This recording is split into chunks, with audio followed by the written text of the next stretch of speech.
Bible prophecy, Jesus Christ said that we are to watch.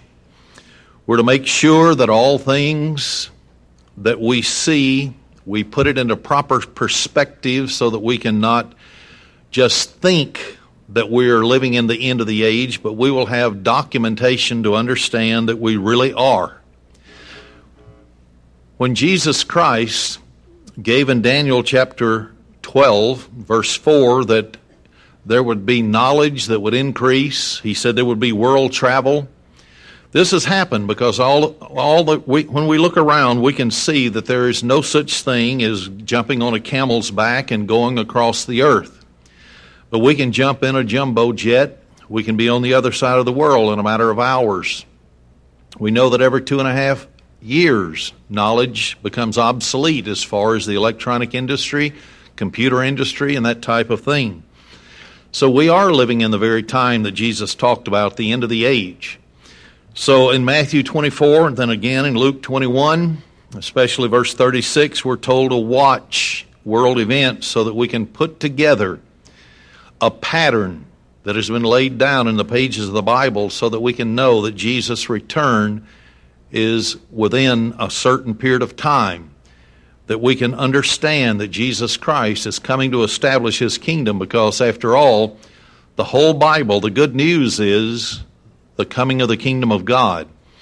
We've seen that governments on this earth cannot rule. They're always greedy, grasping. They always want to take for themselves and keep themselves in the leadership positions. They go into secret societies so that they can infiltrate into governments, into educational institutions, religious institutions, the military, the economic system, business, corporate structures, so that they'll be able to control everything there is. And they bring misery and poverty to most of the world and heap riches to themselves. So what is happening today? The Illuminati is an absolute fact of history. Anybody can go to a good encyclopedia, especially the Encyclopedia Britannica, look under the word Illuminati. They can find that it was founded May 1st, 1776 by Adam Weishaupt. We can know that it is a reality. And so if the Illuminati is real, then the word Illuminati means illuminated ones. But who illuminates them? When you read Revelation chapter 13, verse 1 and 2, you find that at the end of the age, there is going to be a beast that rises. This world government that comes up is going to be empowered by the great dragon. And we know Revelation 12:9 tells us that that dragon is none other than Satan the devil. So there is a spirit behind everything that is being accomplished in the world today. If this is the case, who in the world, besides these spirit beings, could literally communicate information that could be so diabolical that they could pass legislation and so on to prepare for the enslavement of everybody in the United States and eventually the entirety of the world? We know that it is Satan, it's his demons. We know the unseen spirit world that is in battle and conflict with Jesus Christ and everything that is good and wholesome. Congressman Ron Paul from Texas told the Washington Times that no member of Congress was ever allowed to read the very first Patriot Act that was produced. It passed on October 27th, 2001, after the September 11th, 2001 atrocity happened to the Twin Towers. This first Patriot Act was universally decried by civil libertarians, constitutional scholars from every cross-section of the political arena. William Safire even wrote in the New York Times, and he described the first Patriot Act's powers by saying the President Bush was, quote, seizing dictatorial control, end of quote. Those are very potent and powerful words for a columnist in one of these top newspapers in America. On September 7th, 2003, the Center for Public Integrity, which is a nonpartisan, does not have anything to do with any political party. It's a public interest think tank in Washington, D.C., reveal the full text of the Domestic Security Enhancement Act of 2003. That's Patriot Act number 2. This was a classified document that had been leaked by an unnamed source inside the federal government. The document consisted of a 33-page section by section analysis of the accompanying 87-page bill. So it was an analysis telling what this bill was all about. It was leaked by a source. That source said very clearly that this was not just something that was to be proposed, as the Attorney General of the United States said, but it had already been drafted as a document that was going to be passed by the Congress, and it would become law in the United States. It was discovered that not only was there a House version that had been brought to the attention of Dennis Hassert, but that many provisions of this now public Patriot Act number 2 had already been introduced as pork barrel riders on Senate Bill number 22, a separate piece of legislation.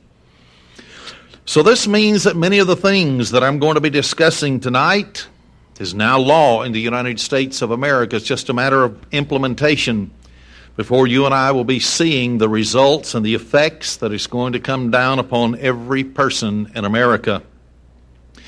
There were dozens of subsections, and even the titles of the subsections are identical to those in the House version. This is the document that was leaked. So it was not just something that might be proposed in the future. It was an absolute document they had already proposed. It was to go public, it was to be voted upon, and it was to become law, and it has. This is very important to understand that this was real legislation that had already been planned, and it was not just something they said they were thinking about, because it caught the Justice Department in a bald-faced lie, where there'd been interviews on national television of the rumors that there was a Patriot II Act, and it was denied by the Attorney General of the United States. The Justice Department claimed that the secret legislation brought into the House was only for study. It was not to be law as yet, nor voted upon. However, that's now past history. The Second Patriot Act is a mirror image of powers that Julius Caesar and that Adolf Hitler gave to themselves that made them dictators. Whereas the First Patriot Act only gutted the First, the Third, Fourth, and Fifth Amendments, and it seriously damaged the 11th and the 10th Amendment to the Constitution. However, the Second Patriot Act reorganized the entire federal government as well as many areas of state government under the dictatorial control of the Justice Department, the Office of Homeland Security, FEMA, their NORTHCOM, and so it would become a military government in the United States under FEMA. The American people was not told that this was the case. This particular Patriot II Act of 2003 was the very structure, according to those who had been writing about it, and Congressman Paul, with a definition of dictatorship. That's what they said. Every part of it is nothing more than a real definition of a dictatorship in America today. So what I'd like to do is talk about some of the sections in it and what it's going to do. And then I want to get into something even more detailed. Who is behind it? Why are they behind it? What are the names, organizations, people, faces? There was a section 802 of the first U.S. Patriot Act, and it states that any violation of federal or state law can result in that individual becoming known as an enemy combatant. He would be classified as a terrorist. He could be picked up, hauled off, never heard from again. Habeas corpus would be eliminated. He could not ask for a speedy and fair trial. He could not ask to get out on bond or bail. Section 201 of this Second Patriot Act makes it a criminal act for any member of the government or any citizen to release any information concerning the incarceration or whereabouts of anyone that is detained by the federal government. It would make you a crime if you told someone where someone that had been detained was located, if you knew. It also states that law enforcement does not even have to tell the press whom they have arrested, and they never have to be released, the names never have to be released to the public of who they have arrested. In other words, now you see me, now you don't, and no one can find you.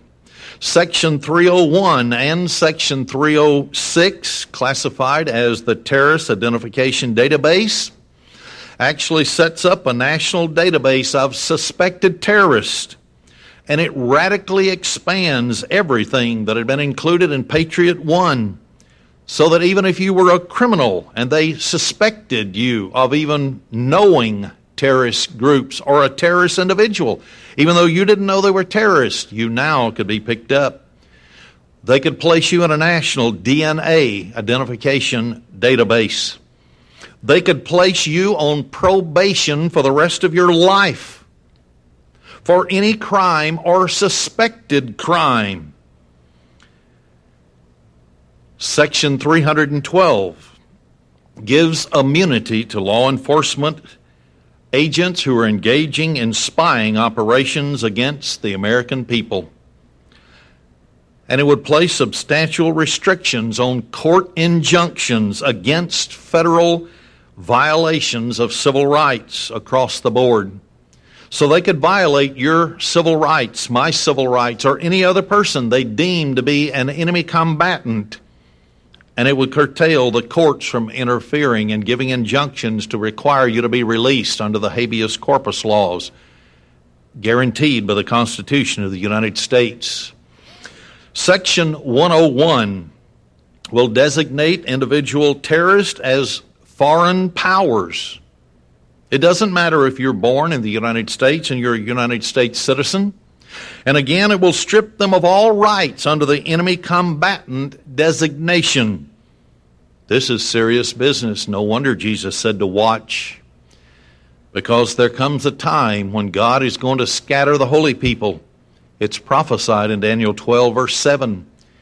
And when that scattering takes place, we know there's a certain period of time, and all of a sudden, Jesus Christ, at the seventh trump, is going to be returning to this earth to gather the saints.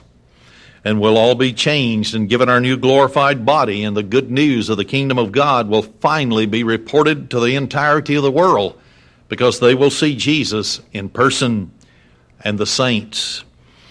Section 102 states clearly that any information gathering, regardless of whether or not those activities are illegal, can be considered to be clandestine intelligence operatives. So that means that no matter what you do, if you gather information, any type of information, then all of a sudden you are being classified as a terrorist.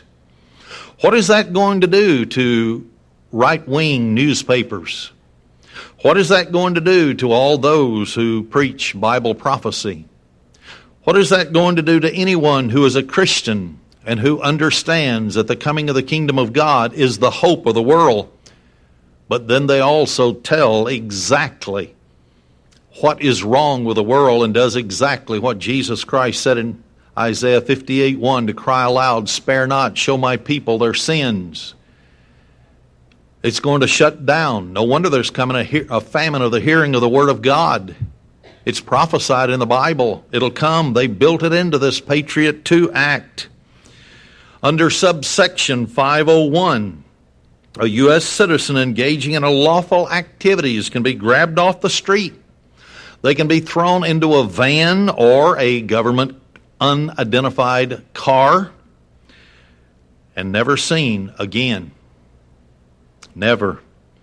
The Justice Department states that they can do this because the person had inferred from their conduct that they were not a U.S. citizen, because they would be labeled an enemy combatant, which disqualifies your American citizenship. Remember, Section 802 is a very all-encompassing catchword. It's the very section that literally can trap any American whatsoever, into this web of intrigue by the government. In Section 103, it allows the federal government to use wartime martial law powers internally, that's domestically, and internationally without the approval of Congress and Congress declaring war.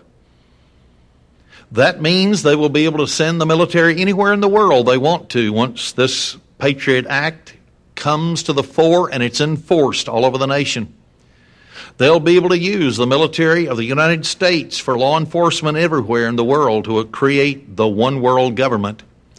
Remember former President George Herbert Walker Bush in 1990 with the first Iraqi war? When they moved into Iraq, he said, and he started saying then, that it was the opportunity to create the New World Order. And for the next 10 months, he said it 210 times in interviews, press conferences all across America. The New World Order. Exactly what Adam Weishaupt, May 1st, 1776, said that he was creating.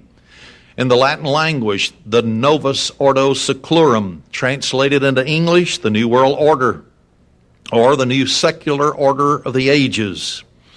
In Section 106, it's very bone-chilling in its straightforwardness and what it says. It states that broad general warrants by the secret FSIA court, this is a panel of secret judges that will set up what is termed a star chamber system that will convene in an undisclosed location to try people.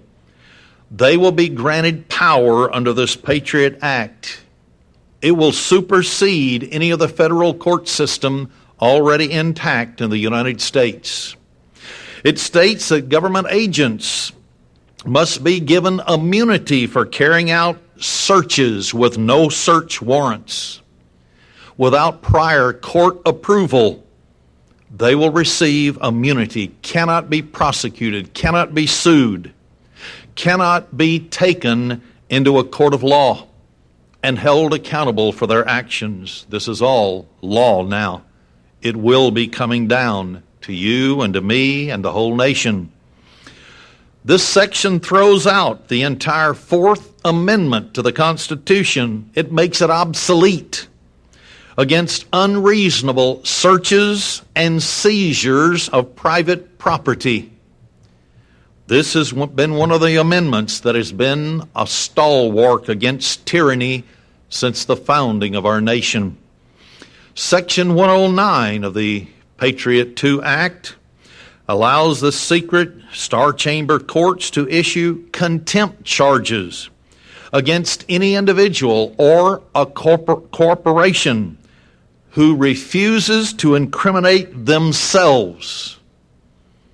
Think about that for a minute, because this section annihilates all vestiges of the Fifth Amendment, where you don't have to testify against yourself in a court of law. You must produce witnesses against you to convict you, but now you cannot do that anymore. You are forced to testify against yourself. So everything that our forefathers fought and bled and died for and secured our freedoms for so long is being stripped one by one by the Patriot I and now more powerfully the Patriot II Act. Section 110 restates the key police state clause that's also in the first Patriot Act. It now removes all sunset laws that had to end after 5 years, but now it's an open-end program. They do not have to, under any circumstances, end the Patriot II system. This is now what is going to be a police state. As one person said, and I quote, "This is the new America. Get used to it. This is forever," end of quote, when they learned about the Patriot II Act. Section 111 expands the definition of the enemy combatant designation to include every single American citizen that they suspect. Section 122 restates the government's newly announced power of surveillance without a court order. So it lays down certain rules, certain regulations, and then it reiterates and reinforces them in later subsections. Section 123 restates the need that the government no longer has to receive warrants by a judge, and that the investigations can be a giant dragnet style sweeping anyone that is a suspect, and then they will insert you into the database of the Total Information Awareness Network, which we have discussed and even printed and shown the symbol of that organization.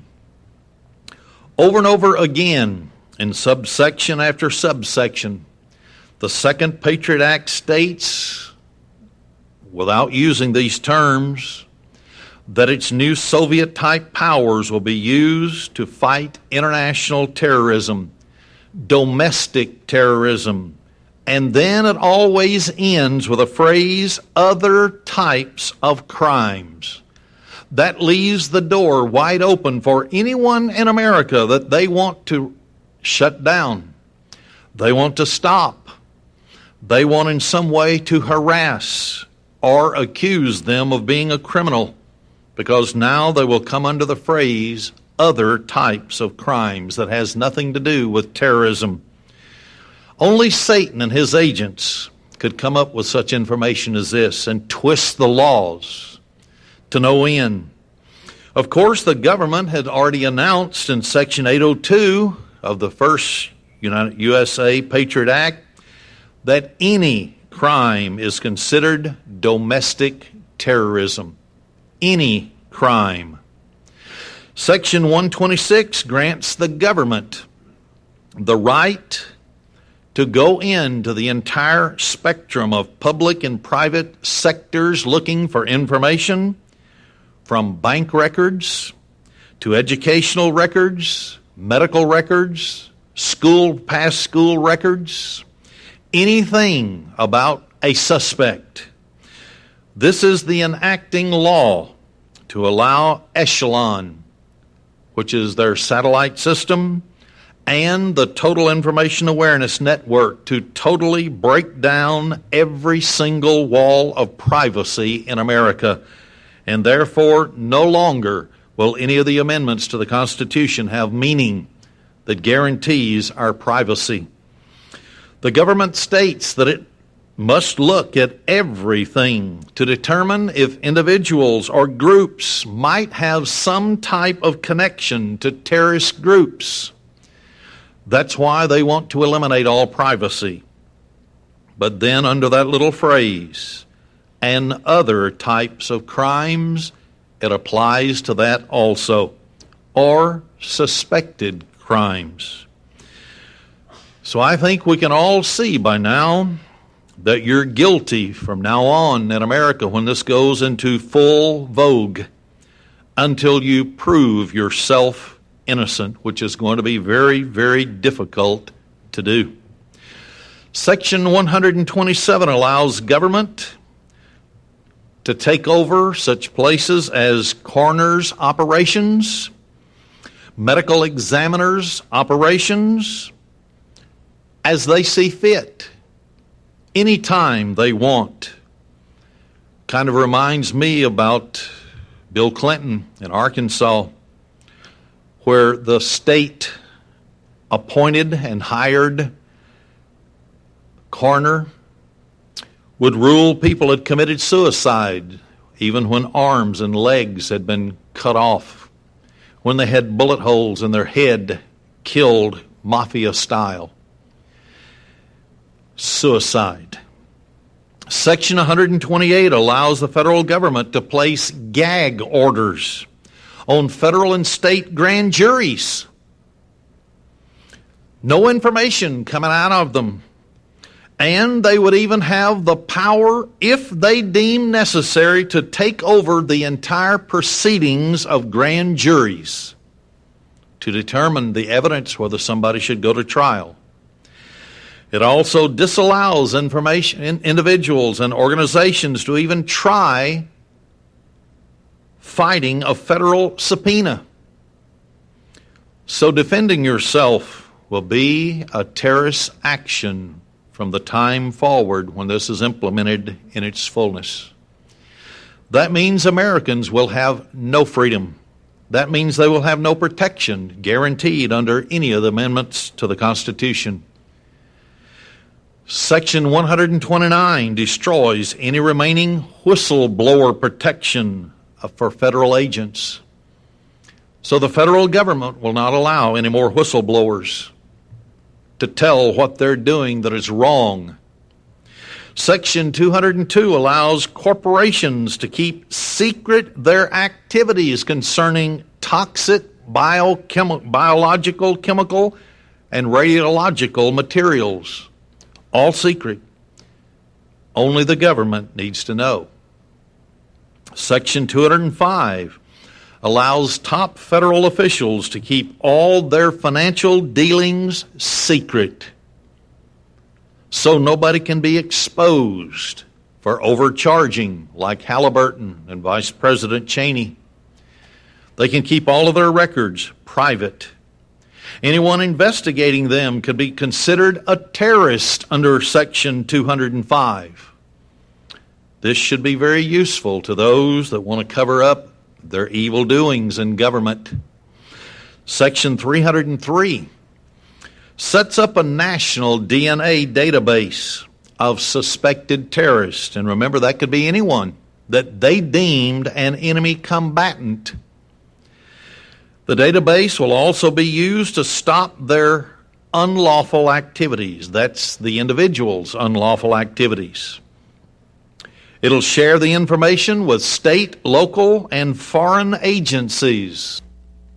They can help stop these unlawful activities also. But what if you fit under other types of crimes, which may not be a crime at all, but they deemed it a crime? And since you can't defend yourself, what will you do? America, we're in trouble. Section 311 federalizes the local police department in the area of information sharing. It goes on and on and on, every section, and it categorized what it meant so that you and I would not understand, but those who were passing the laws would. They then could understand exactly what will be taking place. It's nothing more than a power grab by those who are in charge, who want to set up a one-world government, the Illuminati's program. They must do their work. They're following the dictates of Lucifer, who is better known as Satan, the devil. But who is really behind all of these programs to enslave humanity? I've already mentioned Revelation 13. Anybody can turn to it and read it. Verse 1 and 2. It states clearly that there is going to come a beast, and a beast is government. And it's going to rise up, and it's going to be a world government. And the power behind it is not God Almighty, just not Jesus Christ. It's none other than the dragon, identified, Revelation 12:9, as Satan, the devil. He is the one giving power. He's the one that twists. He's the one that sends his agents into government so that they can formulate laws that twist all the constitutional precepts so that they can destroy the Constitution and all of the founding documents that protect us, so they can merge us into this all-powerful New World Order. There was a television program that started long, long ago every Sunday morning. It's still running. It's called Meet the Press. Recently, President George W. Bush was on Meet the Press. Then John Kerry was on Meet the Press. The person who was asking the questions, his last name was Russert. He said, "You were both in Skull and Bones, the secret society." This shocked them.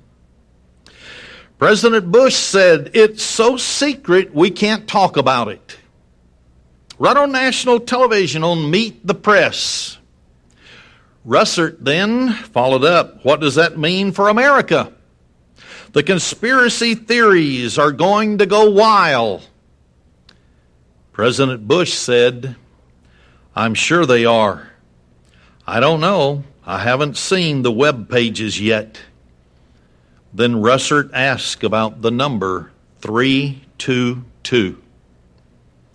That's inside, over a certain wall, inside Skull and Bones on the campus of Yale University, and it's called the Tomb because no one can enter into it except those who have been initiated into the Order of Skull and Bones. But one thing was interesting, because George Bush admitted on that program that they had an agenda that he could not reveal. Interesting. National television, but it probably went right over the heads of 99.9% of everybody that saw that day. They probably thought that this nice little secret society was going to have a barbecue one day, and they didn't want to tell when it was. Somebody may crash it. They didn't understand that it was deadly serious. Deadly serious. According to a Mr. Robert Goldsboro of Washington Dateline, that's published in Washington, D.C., former Governor George W. Bush from Texas, now President Bush, had a secret ingredient which would help him to become president in the year 2001. He knew it too. He sat in his farm down there as if nothing was happening, nothing was going on. There was no election fraud. There was nothing that would prevent him from being president. Mr. Robert Goldsboro said that his membership into the Skull and Bones secret society, even more secretive than Freemasonry, would guarantee that he would become president of the United States. Has history borne it out? Did he become president of the United States? The society goes by the unofficial name of Skull and Bones, or just the Order. And of course, its members are usually referred to as bonesmen, as Democrat John Kerry, President George Bush. The order was founded at Yale University in 1833. Membership in it is of Bush family tradition. Where did all their wealth come from? Where did they get such prestige to become vice presidents, head of the CIA, FBI, you name the initials, they've been there, they've done that, all inside the government. Back then, when the elections were being held in 2000, Governor Bush was inducted into Skull and Bones back in 1968, but he didn't tell anybody on Election Day. He didn't tell anyone his secret. His father, Prescott Bush, or George Herbert Walker Bush, was inducted in 1948. His grandfather, Prescott Bush, was inducted in 1917. Prescott Bush was a United States Senator from Massachusetts. Once again, this was bad news for America and for Christians who wanted to retain a Christian America. Being a member of the Order of Skull and Bones means that you are purely Illuminati. You have been illuminated. What does illumination mean? We will see if I have time to finish. This order traces itself directly back to the Bavarian Illuminati group of Adam Weishaupt of May 1st, 1776. If you were unhappy with the anti-Christian practices and policies and attributes and attitudes of former President Bill Clinton, you've seen that you've gotten no relief from President George W. Bush, who's taken us into war again. Fool the American people by saying weapons of mass destruction. It was provable that found nothing. Now they're covering it up once again. Yes, he followed in his father's footstep before Bill Clinton. His father's footsteps said 210 times, it's time for the New World Order. He not only will not roll back any of the advancements of the New World Order, but he will implement them. Both Bill Clinton and President Bush, because of the backlash when the first Bush was president and talked about the New World Order so openly, they were told never use the term the New World Order because the people in America are catching on to our program. We have to go underground. That's exactly what Adam Weishaupt said. Change names, but keep the program going. Generally, when the Illuminati wants to advance programs internally inside the United States of America to socialize it, they try to put a Democrat in power. Since former Governor George W. Bush had been picked to succeed President Clinton, it meant that they had something very significant in international politics that they wanted to achieve. We know what that is. The Iraqi war burst out on the scene. It was even planned before Bush ever went into office. That's provable and documented in a brand new book that's come out from one of the staff of President Bush. And so this was part of the agenda that was being put forth by the Skull and Bones order. They wanted to dominate all oil in the Middle East. So they had to use the terrorist tactics so that they could move in, take over the oil wells, first of one country, then another when the time comes. And when they stabilize another one and secure it, they'll go to the next one. They've already listed their number of countries, and they listed them by name: Iran, Syria, possibly Saudi Arabia, Yemen, and then possibly North Korea. The New World Order could not have been realized had it not been for intense activities of various secret societies throughout the world. One worldwide secret society, the Brotherhood of Death Society, has as its symbol a skull with two crossbones, just like Skull and Bones. The German Brotherhood of Death Society is the same as the Thule Society. Adolf Hitler joined this society in 1919. He was an adept, a new member. Then, under the leadership of Dietrich Eckart, who headed up that society, Adolf Hitler began to rise, and he was even selected by Eckart and prepared to create the New World Order.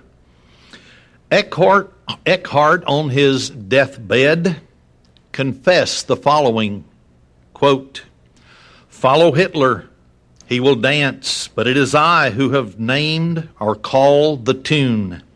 I've initiated him into the secret doctrine, that's of demonism, Luciferianism, worship of Lucifer, opened his centers of vision, all occultists and Satanists talk about that, and given him the means to communicate with the powers, end of quote. Those powers are not government officials of other countries either. They're secret satanic powers that are conjured up by all those who are a part of secret societies. In August of 1990, President George Herbert Walker Bush announced to the world that we had entered into the New World Order. But shockingly, President Bush is an adept of the American Brotherhood of the Death Society, the Yale University Skull and Bones Society. Bush's New World Order is virtually identical with that of Adolf Hitler's. One key connecting point is their common membership in their respective Brotherhood of Death societies.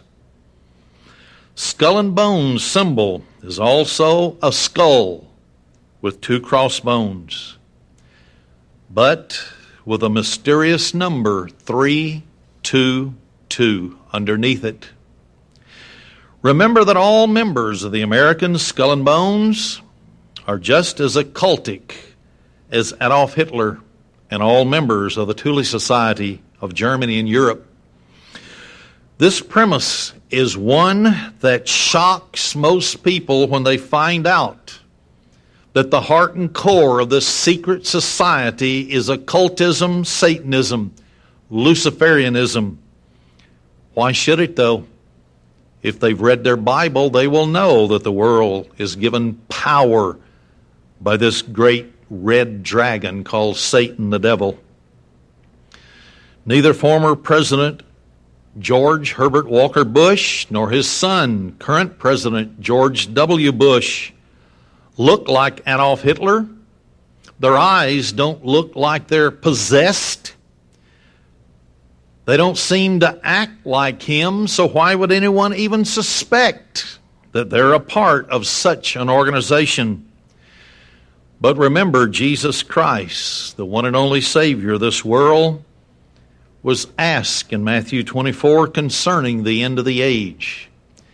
He said, "Don't be deceived." He looked around at his disciples. He knew they wouldn't be alive. He knew that those words would be recorded for those who were at the end of the age. He said, "Take heed that no man deceive you." He even said there would be false prophets that would arise and deceive many people and then bring them right into the New World Order. He even said there would be individuals that would claim to be Christ, but they would be false Christs. They would be false prophets. They would even, many of them, work miracles to deceive. Bring them into organizations that all of a sudden will join with the other religions of the world to create a one world government and a one world religion under Lucifer. And most of the people following them will not even know that they're worshiping Lucifer or Satan. God is telling us at the end of the age that Satan's people in these secret societies will be given permission to penetrate the most successful deception in world history upon individuals, nations, societies. They'll perpetuate it until all of a sudden one day we'll wake up totally shocked as to how it happened. Every day, every presidential election brings us closer to the fulfillment of these prophetic words of Jesus Christ, that the end of the age is coming, that a world government is coming. Before I'm through, I hope to prove the Skull and Bones Society and membership of former President George Herbert Walker Bush and that of his son, President George W. Bush, are identical to the occultism of Adolf Hitler in the Thule Society. That's shocking, but it's absolutely true. It's no different than witchcraft in America, those that worship Satan openly, the rituals that they go through so that they can be illuminated or born again, as they term it. Both of these secret societies, the Thule Society of Adolf Hitler and that of Skull and Bones, are identical. They practice the most dark of occult practices. As President George W. Bush said in his interview with Meet the Press, they have a secret plan, a secret program, a secret agenda that he could not reveal. It's all based upon secretive programs that are only understood by those who have been illuminated. So let's take a quick look at Germany's Thule Society, their practices, and how relevant it was in history because Adolf Hitler was there. We cannot obliterate him out of the history books because of what he did to people. And he was responsible, when you get down to it, for up to 54 million people dying because of the war that he perpetrated. Members were Satanists who practiced black magic in this Thule Society.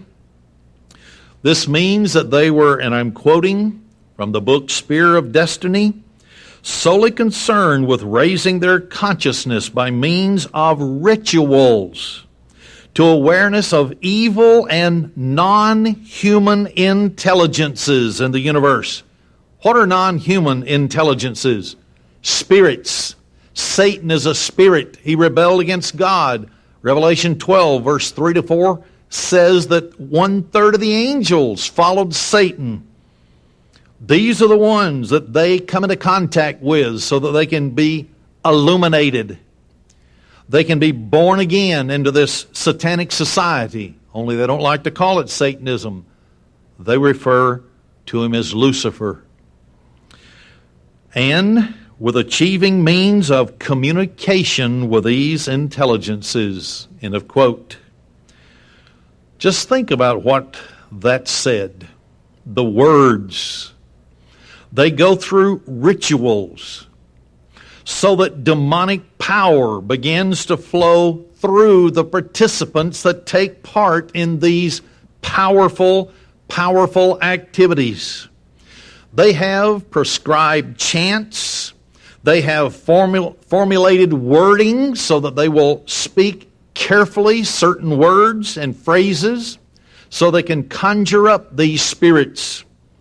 They have carefully planned actions that has proven through the years to evoke demons. They don't call them demons, they call them spirit guides that are guiding the world to a better society. The effect is powerful as demonic forces pour through the participants taking place in these particular activities. They give a counterfeit spiritual experience which literally transforms their lives. But transforming those lives is not to follow Jesus Christ. Thule Society members practice a form of sexual magic that was derived from a lodge that a man by the name of Alice Crawley was a member. Crowley was recognized as the foremost worshiper of Satan in the 19th century, along with Albert Pike of Little Rock, Arkansas, that wrote the book Morals and Dogma, explaining how Satan, and he said that Lucifer was God. I'm now quoting once again Spear of Destiny by a man by the name of Ravenkoff. Quote, the origin of this medieval magic can be traced to a Freemason, Robert Little, who founded the Societas Rosicrucianis in 1865. End of quote. So while the actual sexual perversions are so bad that we couldn't even begin to discuss them. They're too offensive. The results we can discuss. Because Mr. Ravenscoff stated, quote, that indulgence in the most sadistic rituals awaken penetrating vision into the workings of evil intelligences and bestowed phenomenal magical powers, end of quote. This is the Thule Society of Adolf Hitler. This is why everything that he did turned to gold until finally God said, my time is not yet. Ravenscoff, in his book Sphere of Destiny, records its effect upon Adolf Hitler. Quote, sexual perversion took a central place in Hitler's life. A monstrous sexual perversion was the very core of his whole existence, the source of his mediumistic and clairvoyant powers, and the motivation behind every act through which he reaped a sadistic vengeance on humanity, end of quote. Why was he so evil? He had an evil being, millions of them backing him. He had been initiated into a secret society. Eckhart's final act was to initiate Hitler into, quote, a monstrous, sadistic, magical ritual, after which he was sexually impotent. Hitler's impotency had a deep psychological foundation. He knew sexual fulfillment only through the extremes of sadism and masochism, end of quote, from the Sphere of Destiny. Members of this particular Thule Society were in communication with a hierarchy of supermen, they like to call them. We know them as masters of wisdom or demons, the very top-ranking demons under Satan. Yes, the secret chefs or chiefs of the Third Order, as they were called, by Adolf Hitler. The quality which makes these beings supermen was occult spirituality. They were energized. They received power only from the demonic world. They believed in Madame Blavatsky's Secret Doctrine. That was a book she wrote. And it teaches that certain supermen had survived the destruction of Atlantis. This is nothing more than demons. He said that they were higher levels of consciousness than anyone else, and they maintained that consciousness. He went on to say that these supermen were Aryans, in other words, the white race. That's why he tried to destroy anybody of any other race. When you combine these beliefs by someone who is energized by Satan, it culminated in the Nazi death camps. When one group of people incorporates into their spiritual beliefs and their structure of beliefs that they are inherently superior to another group of people, the inevitability of genocide of a race or multiple races will be attempted as soon as possible. And the power did come and fall into Hitler's hands. The Thule Society regularly held occultic seances in private, during which times they communicated with demons who were either masquerading as a dead person or who appeared as personal spirit guides. Why did Bill and Hillary Clinton go to a city out in California that was known as a New Age city and that it was filled with spirit guides? They went there. They enjoyed their stay. Dietrich Eckhart, another man by the name of Alfred Rosenberg, and Adolf Hitler, all three invoked the spirit of Antichrist in seances that they held at this Thule Society in Munich, Germany. All this was found in the book Sphere of Destiny.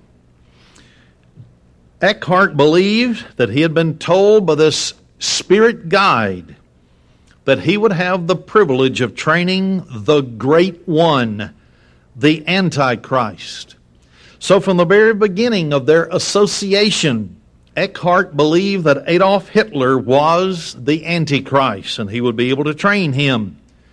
So Eckhart spared no occultic knowledge that he knew. He did not spare any ritual that he came to understand or any perversion in his attempt to fully equip Adolf Hitler for the role of Antichrist. Once this training was completed, Hitler believed, and I'm quoting again from the book Spear of Destiny, that he was born again with a new personal strength and resolution he would need to fulfill the mandate ordained for him, end of quote. That's why he marched relentlessly across Europe, thinking no one could stop him. It was his destiny to rule the world, the Third Reich. Now let's look right briefly at Skull and Bones, their rituals, a few of their beliefs. Very little is firmly known about Skull and Bones because of this secrecy that has fallen over it since it was established in the United States in 1833. The secrecy is so complete that truly it's the most secret society in the entirety of the world. They possess all the requirements of a secret society. Number one, they were formed in secret. All of their activities are carried out in secret. No one from the outside can be a member. Number two, membership is by invitation only. 15 seniors at Yale University each year are tapped, as they call it. And only the ones out of those 15 that show the propensity toward world government and globalism are revealed the secrets. And potential members are carefully screened in advance before they're even invited to join to make sure they're suitable for the calling they've been given by Skull and Bones. And third, the first night that this new member, called the initiate, he is critically important this first night. The initiate swears total obedience and loyalty to the secret society, just like Adam Weishaupt had every single member of the Illuminati swear his unpledged obedience. Upon the threat of death, the Brotherhood would come after them and kill them if they would reveal any of the secrets. So this is what happens that first night. This pledge is bound by serious oaths, some of which would be very deadly if they're carried out.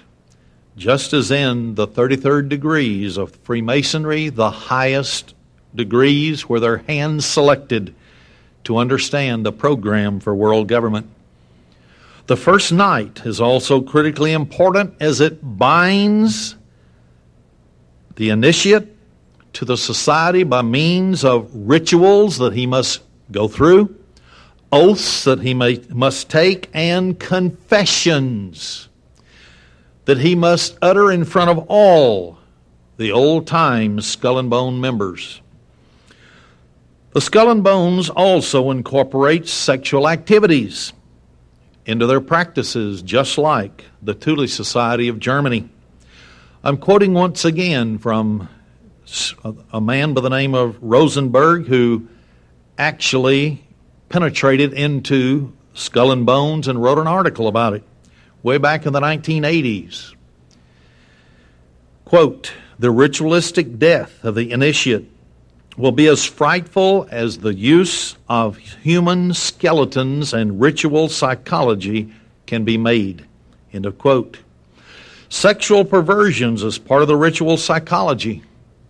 Ron Rosenbaum, author of the Esquire article back in the 1980s, stated that on initiation night, called Tap Night, quote, "If one could climb to the tower of Weir Hall," that's next door, the old castle that overlooks the Bones courtyard, One could hear strange cries and means coming from the bowels of the tomb as the 15 newly tapped members were put through what sounded like a harrowing ordeal, end of quote.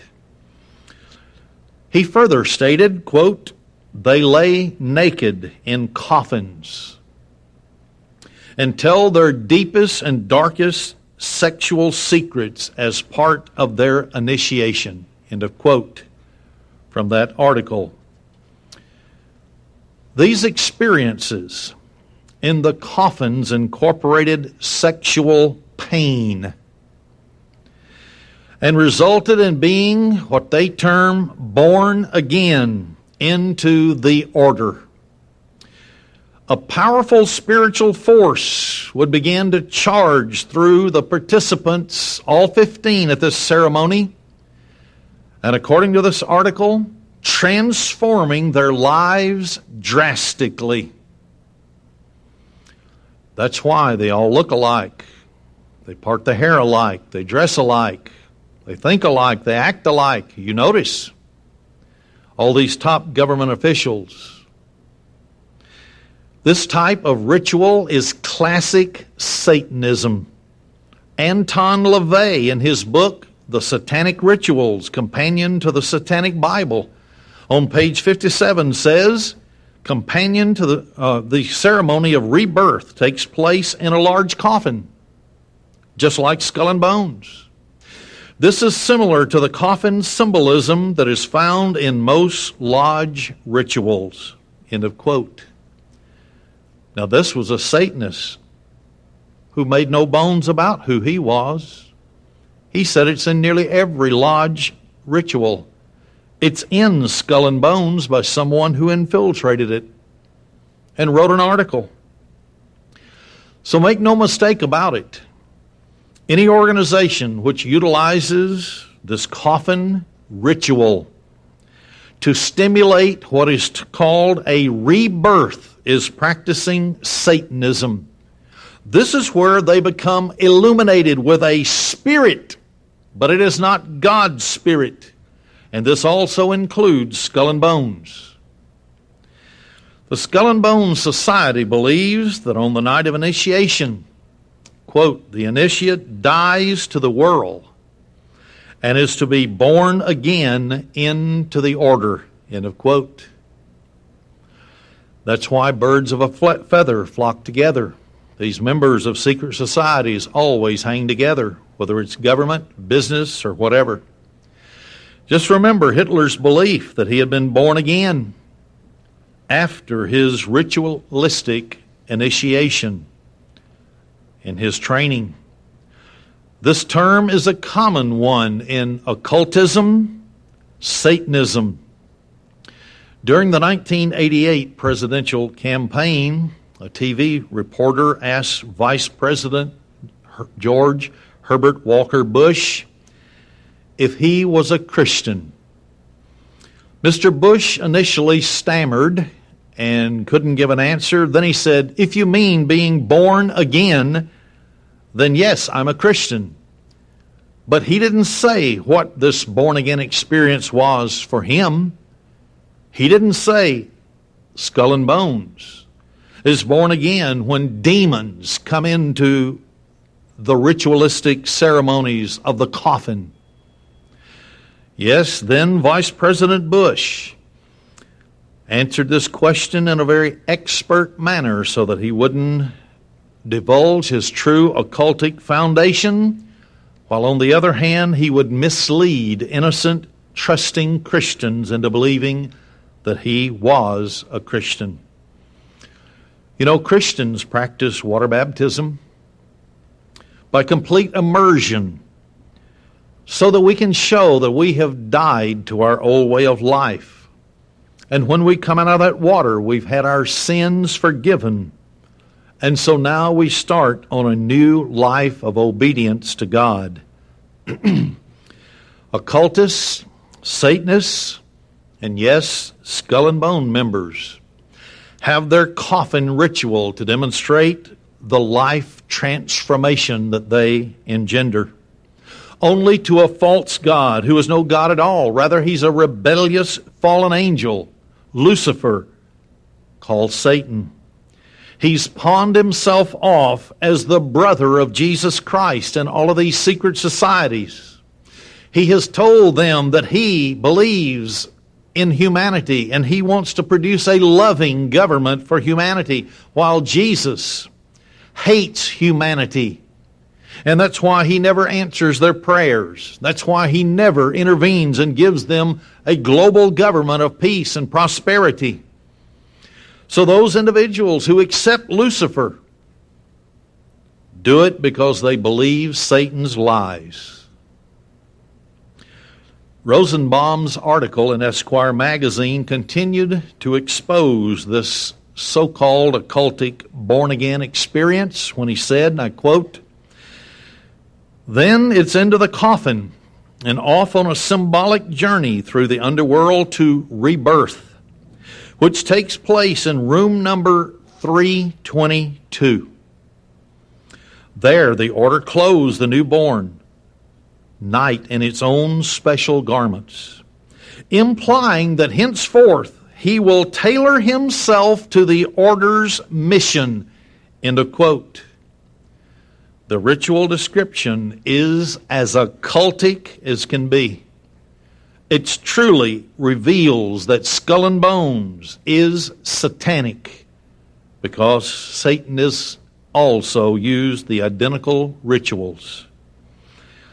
But one of the most sobering facets of this counterfeit born-again initiation ritual is that the initiate swears to an allegiance to the secret order that transcends any allegiance later in his or her life.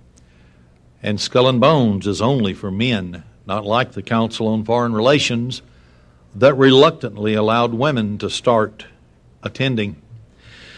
No wonder when former President George Herbert Walker Bush stood before the United Nations and stated that from that day forward, America would swear allegiance to the United Nations.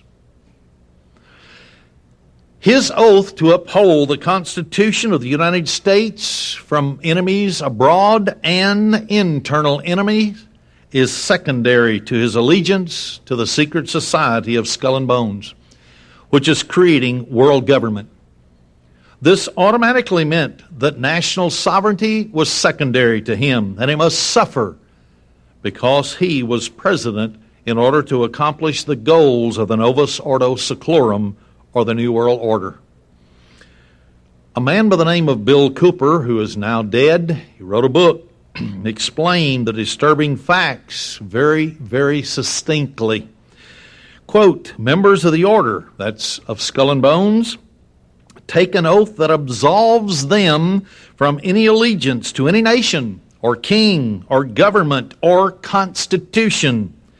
And that includes the negating of any subsequent oath which they may be required to take.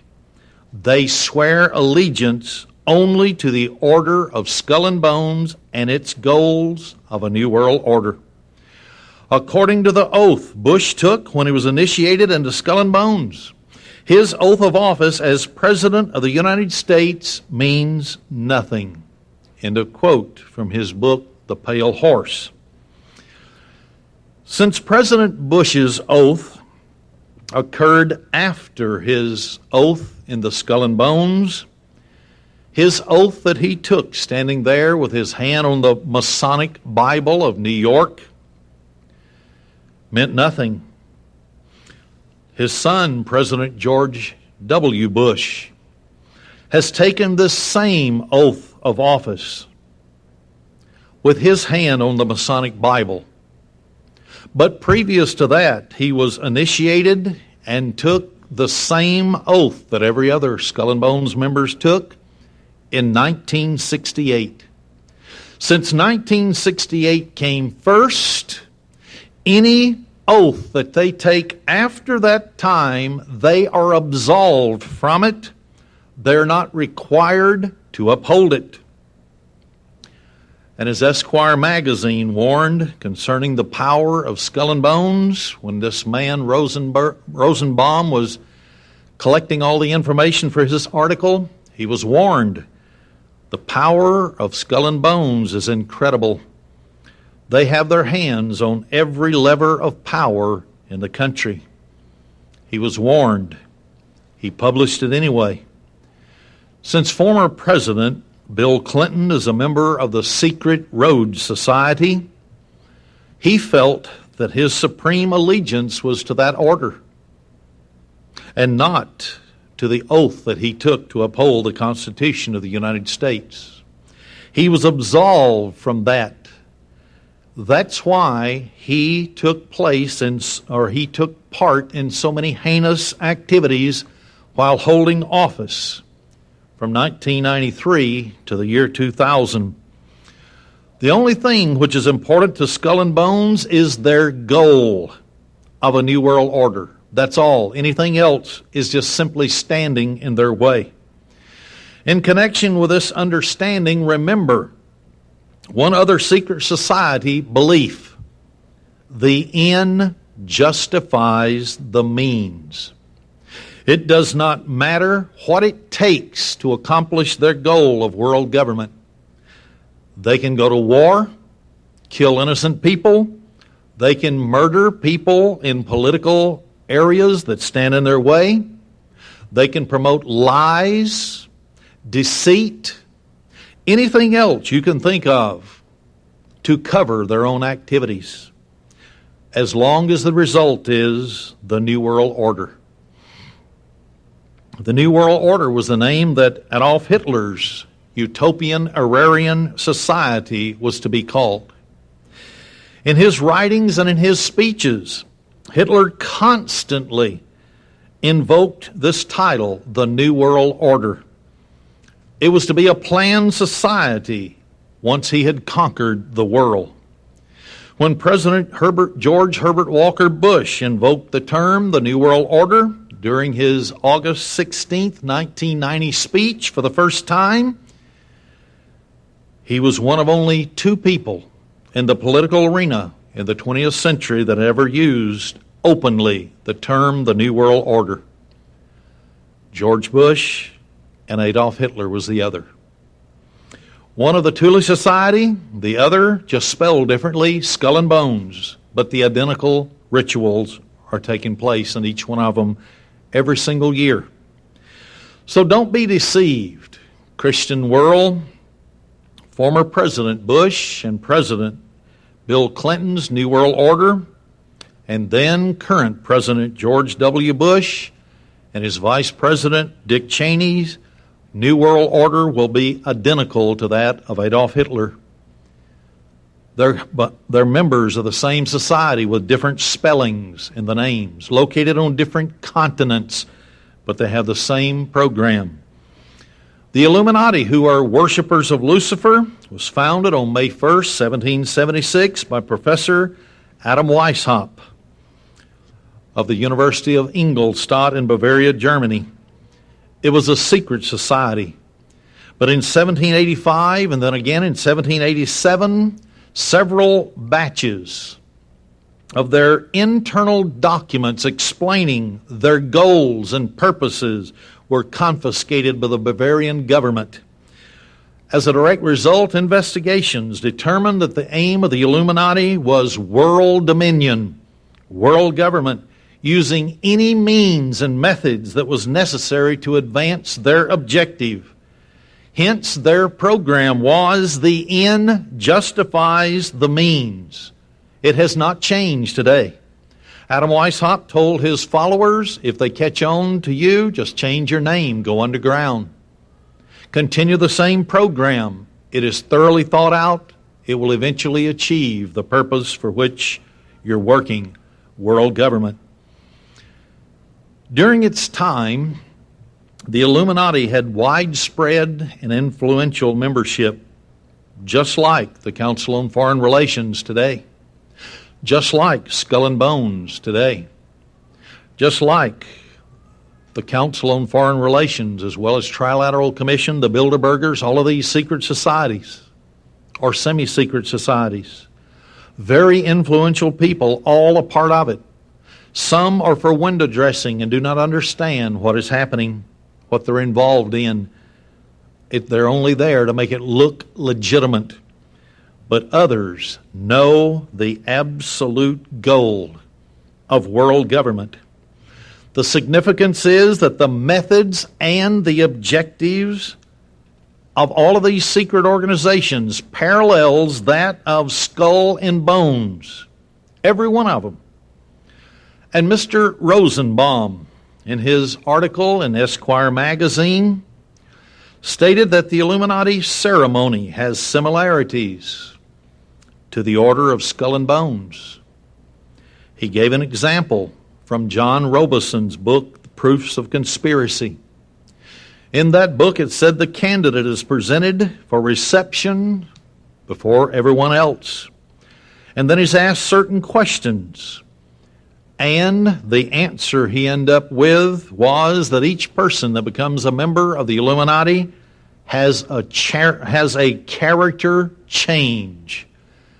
We've already seen what rituals they went through for that character change, but it was not God and God's Holy Spirit. It was not Jesus Christ, but it was Lucifer and the demons that gave them their objective, their power, and their goal, and the desire to follow through with it. When we understand about the Illuminati, we can find out that there were 3 secret societies that are all a part of one another. The Illuminati was the mother of all secret societies, the Thule Society, and then Skull and Bones. Both branched off from the Illuminati. All 3 of these were founded on religious university campuses. The Illuminati was founded at the University of Ingolstadt, Bavaria, Germany. Then the group was founded at All Souls College in Oxford University in England. The Order of the Skull and Bones was founded at Yale University in the United States of America. It's a paradox. Here are institutions that are supposedly devoted to truth, to freedom, yet they have given birth to institutions that are devoted to world enslavement and the taking away of all freedoms. Mr. Rosenbaum continued his research, and he found very strong, indisputable links between Skull and Bones and the Bavaria Illuminati in Germany. The Bavarian Illuminatis were part of the original masters of the Illuminati, established by occultic, satanic Jesuit priest Adam Weishaupt. First, Rosenbaum discovered documents which detail the origins of Skull and Bones back in Germany. These documents stated, quote, "Bones is a chapter of a core of a German university," end of quote. So it shows that Skull and Bones was actually a chapter that branched off from the German university at Ingolstadt, the original Illuminati. The document described in length its relationship with a German secret society and the Thule Society, proving that Skull and Bones is nothing more than a part of the original Illuminati. Secondly, Mr. Rosenbaum discovered that above the arched walls of what is called the vault, this is their secret room, number 322, is a painting of skulls surrounded by all of these Masonic symbols. And it had the same writings and the same questions that were asked by the Thule Society and the Illuminati, proving they were all 3 a part of the same organization. Thirdly, Rosenbaum discovered a very haunting, and I'm quoting his words, photograph on the altar room at one of the Masonic lodges at Nuremberg, Germany, that is closely associated with Illuminism. Haunting because at the altar's room's center, approached through an aisle of hanging skeletons, is a coffin surmounted by a skull and crossbones that look exactly like the particular arrangements of jawbones and thigh bones in the official skull and bones emblem. The skull and crossbones was the official crest of another key Illuminist lodge. End of quote. Before he ended, he found that the Thule Society, Skull and Bones, and the original order of the Illuminati, founded in May 1st, 1776, all carried the same skull and crossbones, connecting them together. Bible prophecy said Satan, the great red dragon, known as the devil, will give rise to this end-time system. It's happening. You can see it when you understand these secret societies, who's behind them, who are members of them, how they've penetrated into every government on the face of the earth and are turning those governments upside down, just like they said they would. They would penetrate into the church and destroy it. And it was talking about the Catholic Church at that time. It was the predominant church. The Lutheran Church. Those were the two in Germany at that time. So it's shocking to realize that the German Nazi death camp guards wore the same emblem of skull and bones, the skull and two crossbones, on the shoulders of their uniforms. Once again, we have very vivid connections between Hitler's Thule Society and the Skull and Bones Society of Prescott, George Herbert Walker, and George W. Bush, current President of the United States. So without a doubt, I believe that we've established that Skull and Bones to be a brotherhood of death society, which is itself is directly a part of the masters of the Illuminati. It's no wonder that in 1990 and 1992, the first George Bush proclaimed a real chance of the New World Order. America has been usurped by occultists, not Christians. Our government has become one of Satan, not one of Christianity. This is yet another reason why we should pray, "Thy kingdom come." Because when they receive their power and they take over every single nation on the face of the earth, every nation will be ruled over just like Russia. They will have their concentration camps. They will eliminate millions of dissenters who will not be a part of their new world order. Just like in China and Mao's Cultural Revolution, millions upon millions were killed. Every communist country which was founded by the Illuminati, when they overthrow a country, kills from half to 1/3 of the populations, just enough to maintain farming and produce food for the government. And so when this particular organization, the Illuminati, takes over the world, it will be a earth planet slave camp. Everyone in the world who is a Christian will go into concentration camps. They will set up, and they're deep into the program right now, a way to separate those who are from the true Jesus Christ of Nazareth with the Holy Spirit in their mind, and separate them from those who will accept the New World Order and accept Lucifer, not even knowing who it is. They're setting up their economic system right now so that a day will come when nobody will be able to buy or sell unless they have the chip in their right hand or in their forehead. No cash, no coins, no currency, no checks. It will all be done by computer chips, computers. And as one person stood up at the United Nations organization in 1967 and asked the question, what if someone does not want to be a part of this international economic system? The answer was their name will be crossed off with a black line, and then they will become nothing but vagabonds in the earth.